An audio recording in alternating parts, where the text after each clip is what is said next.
you got to be cautious about that because a lot of times what's going on is money launderers are coming in and they're just, they're putting their money into the asset so they can sell the asset and get the cash back out, and they're renting their money out, right? So you got to be real cautious about markets like that. The market's not heavily regulated. It's brand new, and just know that if you put your money there, you're really experimenting on a cosmic scale. If I were an artist trying to figure out how to make money through my art, digitally or otherwise, I would love NFTs because NFTs allow you to do all kinds of things in the digital space that were tough to do in the physical space. Like Jay Ortiz out of Philadelphia has an NFT art gallery where they do NFT displays and stuff like that. There was a guy named what was his name? Zevi G, I think that was his name, who has made hundreds of thousands of dollars selling NFTs of some stuff that he has a character called Mr. Moneybags, and in Mr. Moneybags he puts them in all these different NFTs and he can sell them for 3,000, 5,000, 10,000, as much as $55,000. But I wouldn't want to be on the buying end of that deal.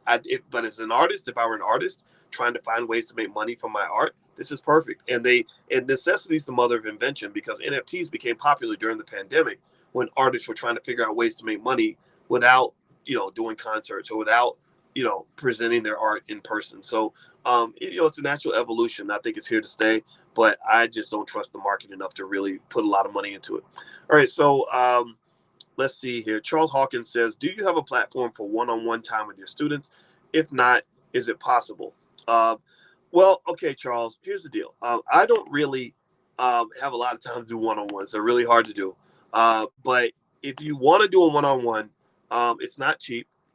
It's not cheap. But you can email support at theblackbusinessschool.com. That's support at theblackbusinessschool.com. They will give you a price quote. And I will say that if you are doing something significant or it's really important to get my direct one-on-one input in your particular situation, then feel free to do that. I would prefer that you save your money and just come to class and send your questions in class. But if you really want that one-on-one, I do maybe 2 or 3 per month or something like that. We can definitely pencil you in. But I want to discourage that because I'm not, my time is super tight. It's hard to do. And also I like to talk to, groups at a time, but it's still available. And I do, pencil out a little bit of time, like 2 or 3 hours a month for one-on-one. So feel free to email support at theblackbusinessschool.com if you really feel like you need to talk directly. That's totally okay. All right. So Tesfaya says, hey, doctor, investing on Acorn and Stash is confusing to me. That is after investing some money, like $5. I can't see the name of the stock and the percentage of that stock. So how can I calculate my gain from the investment after a given number of times? Okay, all right. So Tesfaye, that's a good question. Acorns does not tell you the specific stocks that you're invested in because Acorns gives you access to a portfolio. Acorns is actually a genius idea for the passive investor, where Acorns basically asks you the only questions that matter, which is how old are you? And how do you feel about risk? What is your risk tolerance? And that's it. At that point, they just say, look, do you want the aggressive portfolio, the moderate portfolio, or the low risk portfolio? And if you're young, the theory says that you should want the aggressive portfolio. Now, when that happens, you invest in a basket of stocks, which is beautiful because that's what you need. You need diversification, and they give you diversification for $5. You can put $5 in and get diversification. I mean, Acorns is wonderful for people who are like my wife. My wife gets bored when I talk about stocks. She does not want to talk about, AT&T stock versus General Motors or, what happened with the S&P 500 that day, that her eyes will glaze over. But because she had a smart daddy who was a professor like me, we tend to marry our opposite sex parent. That's really important, actually, in terms of the subconscious. So her daddy was a professor like me, and her daddy told her a few things that made her very wealthy. When we got together, I know the internet loves to make up rumors and things like that. When we got married, it was very public, so people said things that just we had us laughing because it wasn't true. But so some people would say, well, she married him because he's got money and she just wants his money. No, she had her own money, right? She's a professional that has actually invested consistently for a very long time because her daddy gave her the best advice in the world, which was that when you get your first job, max out your 401k. Like whatever the max is you could put in there, max it out, because that's how you could build wealth over a long period of time. So she just did what Daddy said. This is where I talk about to you guys about culture. What you teach your children makes a difference in their lives. So don't underestimate those important conversations. So she did what her dad told her. And he also said, buy a house as soon as you can, because you don't want to be a renter for life, right? So she bought a home very early in the process. And as a result, it led to a long-term, consistent accumulation of assets that, it was pretty substantial, right? And so, this is not rocket science. This is the only thing that's hard about building wealth in the Black community is battling very bad habits and very bad culture when it comes to wealth. That's the only thing that's hard about it. The process is easy.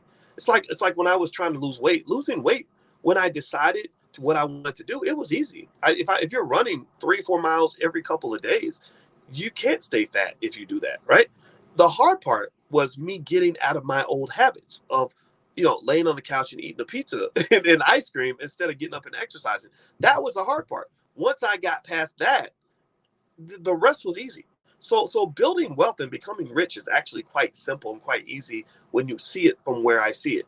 Um, the one thing I'll say is I think about that Leslie, what's her name, did a segment on Saturday Night Live, and they called it Black Jeopardy. And this is where I talk to you guys about the culture that's marketed and how you have to really pay attention to this.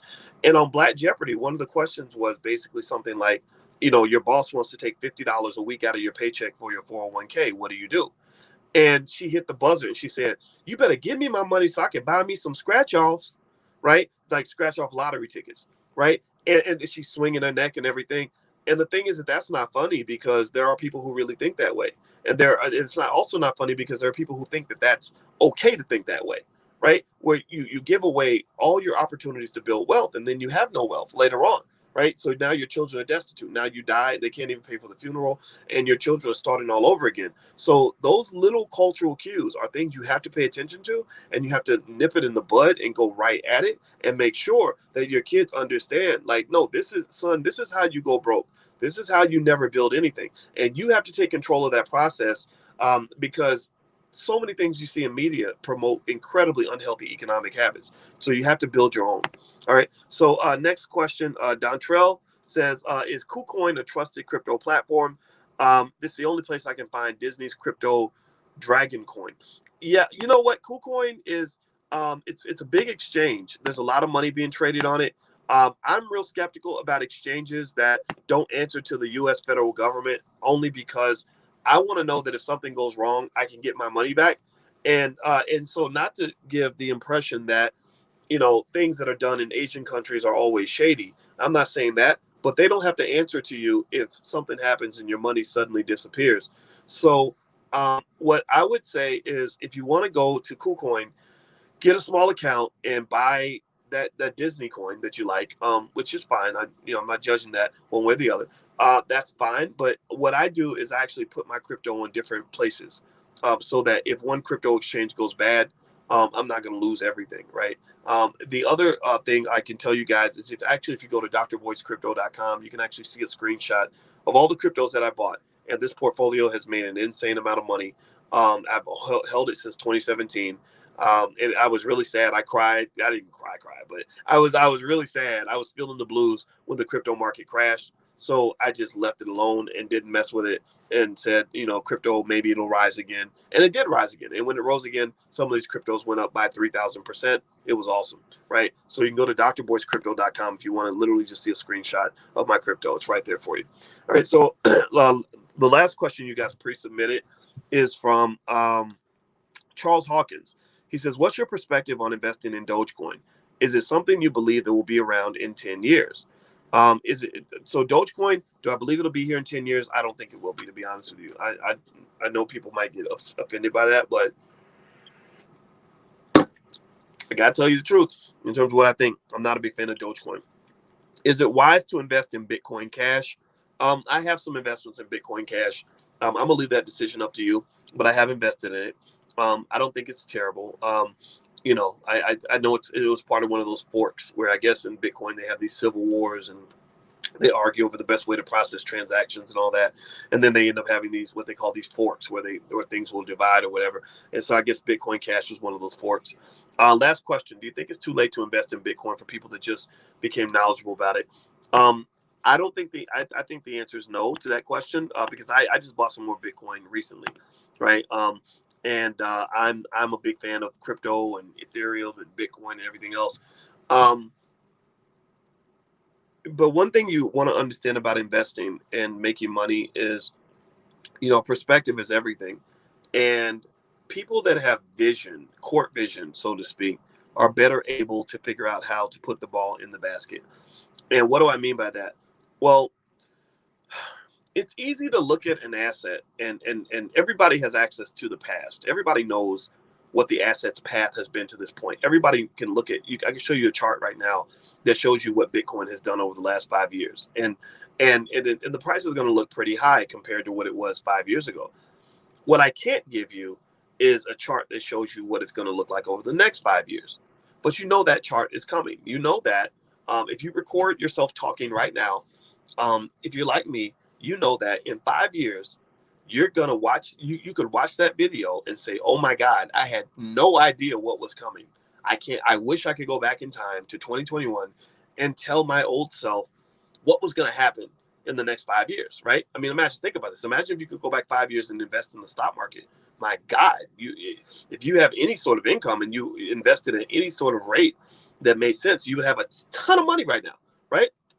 Well, I kind of believe that that's a repetitive process. I think that, when I try to look at my life in the best appropriate way, I go to the future. It's a meditative process. My wife is metaphysical, so she teaches me crap like that. And again, she knows the subconscious mind and stuff, and it helps me, right? So what I do is I go to the year 2040 in my head. I literally imagine that. In my 10-year-old, I imagine my 10-year-old as a 30-year-old. I imagine our 17-year-old as 37, all that, right? I imagine my parents, maybe they're not here in 20 years, I don't know.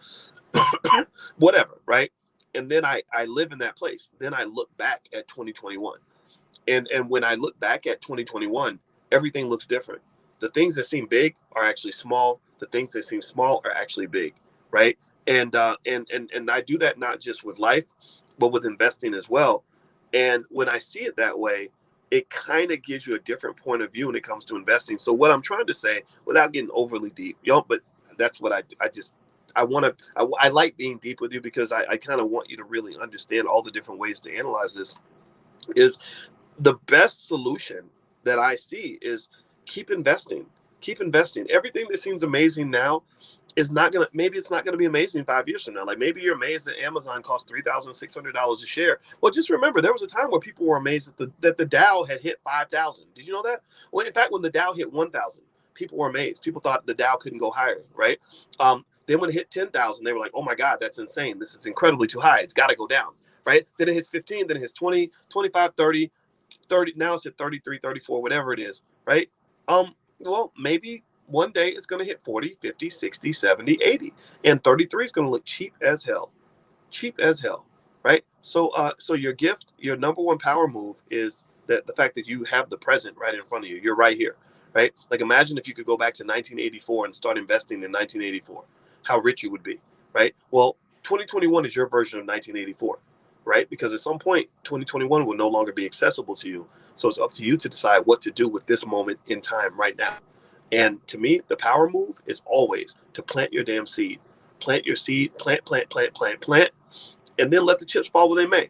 If you are a seed planter, it is impossible for you to fail in life, in my view. If you are a consistent seed planter, it is impossible, in my view, for you to be poor. People who are consistent seed planters are people who are farming for the future. If you farm consistently, you will always have a harvest. It may not be the harvest you want, but you will always have a harvest. So teach your kids to plant seeds. And that will be in complete contrast, unfortunately, to a lot of the culture, which teaches them to plant nothing. And then they're surprised when they have no harvest. Why would you think you have a harvest when you planted no seeds? That doesn't even make any sense. All right, so I'm going to answer some of the questions you guys submitted in class here. I see Anita says, can you give more info on life insurance policies that allow you to invest in the market tax-free, as it's done under an insurance policy? Well, first of all, I would recommend talking to your insurance broker about that. They can kind of help you sort of see the different options. I use something, the URL that I go to for insurance is the blackinsurancenetwork.com. I think it's the blackinsurancenetwork.com. Yolanda Spivey is my insurance person. She gives me all kinds of policies and tells me about policies I hadn't thought about, things like that. So please feel free to type that in for anybody that wants it. It's the blackinsurancenetwork.com. And but there are policies out there, universal life, whole life, stuff like that, that allow you to, index life, I think that's what one of them's called, where you can invest in a way where your money can grow with the stock market, and they also even protect you from the downside. So they're not bad. They're not bad moves. I don't use them because I have better ways to grow my money, but it doesn't mean it's bad though. Remember, even a relatively slow investment vehicle is better than no vehicle at all, right? Like a lot of people won't invest in the stock market because they're afraid of losing money. They're afraid if I put $1,000 in, it's going to turn into $800, right? But what they don't understand is that even a bad vehicle is better than no vehicle at all, because right now they have no vehicle at all. So what's happening is that they're going to spend $1,000 and get nothing in return. They're going to get a couple pairs of shoes and a hat and some clothes or whatever, right? They'll have nothing, right? So even a bad investment vehicle is better than no vehicle at all. So if you're sitting on the side of the road and you have no car, and somebody drives up with a raggedy, beat up 1998, Toyota Corolla or something, and you say, "Well, I don't want to ride in that raggedy car. That car is too slow." Well, how does that compare to the car that you're driving right now? Because right now you're on foot, right? So just remember, when people get caught up in that whole, like, I don't invest because I'm afraid I'm going to lose money. Well, just ask them, like, how are your investments doing right now?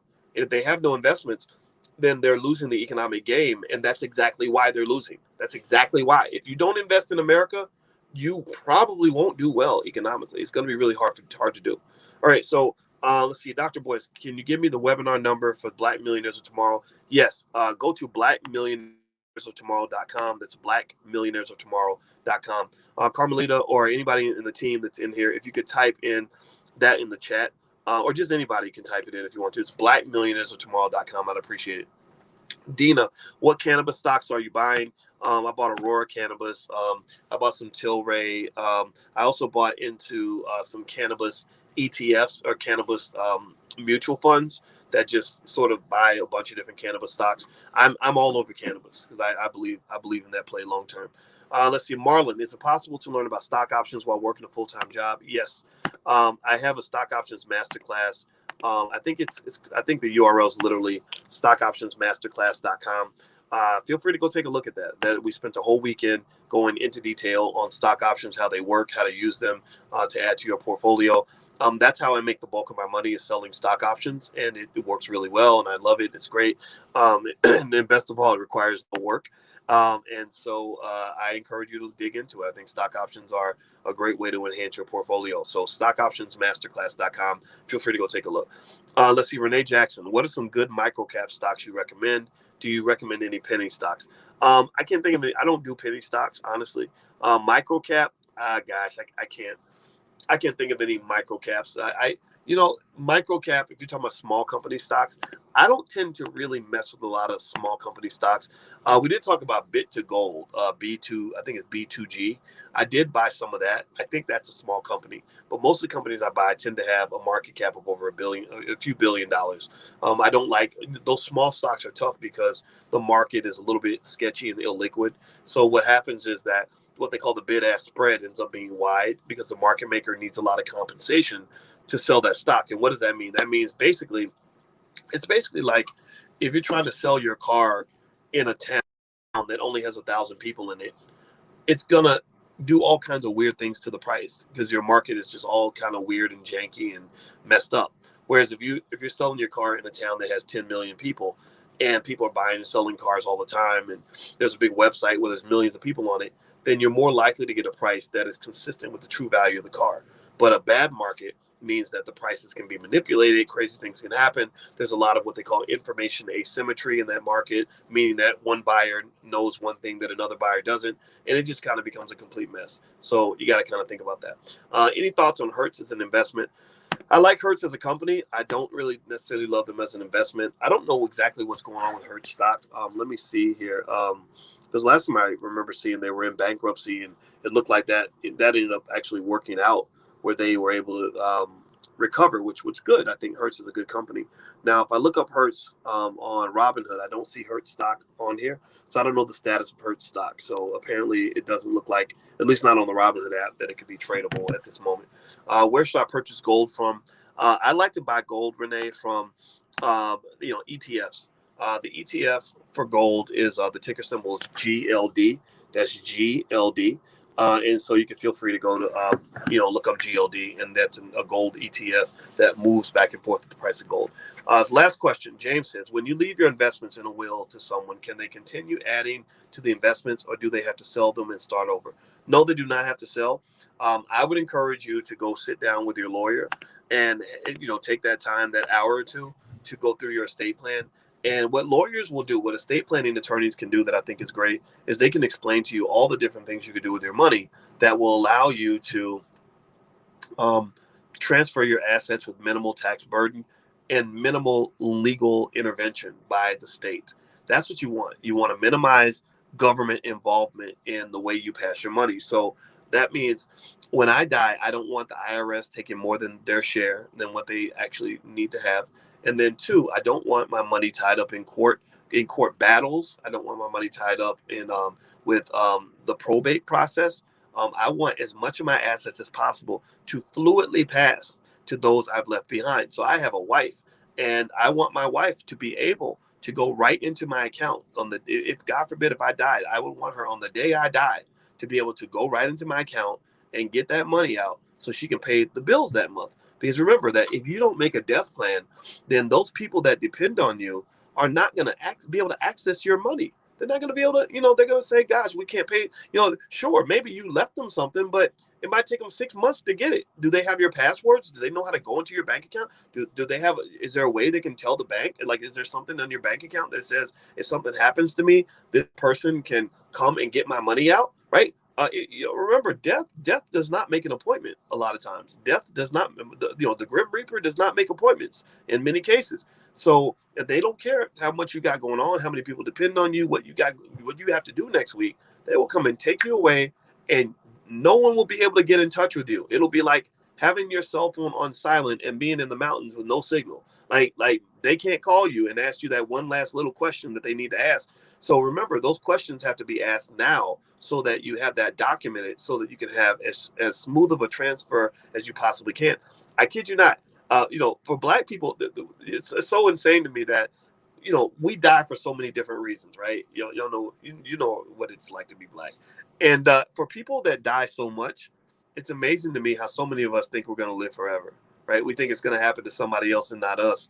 Um, but I hate telling you this, but yeah, it's going to happen to all of us, and I can say that with a smile because, um, you know, because I'm okay with dying. Like I'd be okay if this was the last conversation I ever had with you, I wouldn't have any regrets. I wouldn't, and this is just a little extra little tidbit I'm throwing out there. I hope this is helpful to those of you who understand, this kind of philosophy. But I've always lived my life on fast forward. I've always lived my life in the now, in the sense that I know that if I want to have a great future, I got to do it now. I don't wait. I make my move. I don't spend much time living in fear of doing things. I try my best not to procrastinate. I haven't been perfect, but that's something I focus on every single day. So a lot of the things that I dreamed of doing when I was 21 years old, I did them all, every single one of them. And if I didn't do it, it's because I didn't want it bad enough. It wasn't that important to me. So, if that means every conversation I needed to have with a loved one, I had those conversations. Everything I needed to prepare, I just did it. Because that tomorrow is not promised to anybody. And also, I read somewhere a long time ago that when you get older, you tend to regret the things you didn't do more than you regret the things you did do. So my philosophy is a little bit similar to Jeff Bezos with Amazon. He lives his life on what he calls a regret minimization strategy. He knows he says you know you're gonna have regrets, but can you minimize the number of regrets you have? And I believe the best way to minimize your regrets is to get it done now. Do it today. Do it now. Whatever it is you're thinking about, do it today. Do it now. And if you can overcome that procrastination issue, um, then the world is yours. The world literally is yours. If you are a person that can say you're going to do something and then actually do it like right away and get it done, the world, there's almost nothing in this world that can really stop you, right? So what you got to overcome is I saw a TED talk about this. I literally watched a TED talk last week called "How to Overcome Procrastination," and the guy talked about how we have this thing in our head. He called it the instant gratification monkey that chases things that are easy and fun, right? So why do that hard thing that is no fun, even though it's important for you, but you don't want to do it, right? Because you can do things that are easy and fun. We have a culture that encourages you to do things that are easy and fun. Most music, if you listen to hip hop music, they encourage you to do things that are easy and fun. Whether you're talking about, the food you eat, the way you spend your money, I don't know, taking drugs or whatever, right? Who you're having sex with, all that stuff is pushed toward instant gratification, easy and fun. And you see the results of that all around you. You see lots of failure, lots of misery, lots of prices being paid because people are trained to chase things that are easy and fun. So if you can overcome that and overcome what they call the instant gratification monkey and start focusing on doing the things that are hard and not as fun, that will allow you to have more fun later on down the road, then you'll win. You will succeed. That is literally, if I was to tell you like my little secret to success or whatever, is that sure, I do things that are easy and fun. In fact, I have more fun than most people do because I made investments a long time ago. But most days, if there's something that needs to happen, I'm moving on that, right? So practice doing that. And again, you got to walk away from some of that crazy culture out there because that's not a wealth building culture. I want you to build a wealth building culture in your house. Okay, it's up to you. You can do it. Um, I will be here with you every step of the way. All right, guys. So I hope this was helpful. Don't forget, you can log in at theblackstockmarketprogram.com to get the recording of this session as well as all the other sessions we've done. Also, if you log in at theblackstockmarketprogram.com, there is what Dr. Boyce is buying. So you can go back and look at all the different stocks that I've mentioned literally over the last several months. I think they're quality companies. The portfolios are done really well. Also, there's some other stuff in there. Ask Dr. Boyce. I forgot. Yeah, where you can see where I've answered thousands of questions from students. And you can also hit that link at the top of the curriculum section to leave your question for next week. I will answer those questions first and then answer the questions of students in class. So take care, guys. I'll see you next Tuesday at 11 a.m. Eastern. God bless you. And I'll see you later. Take care. Bye-bye.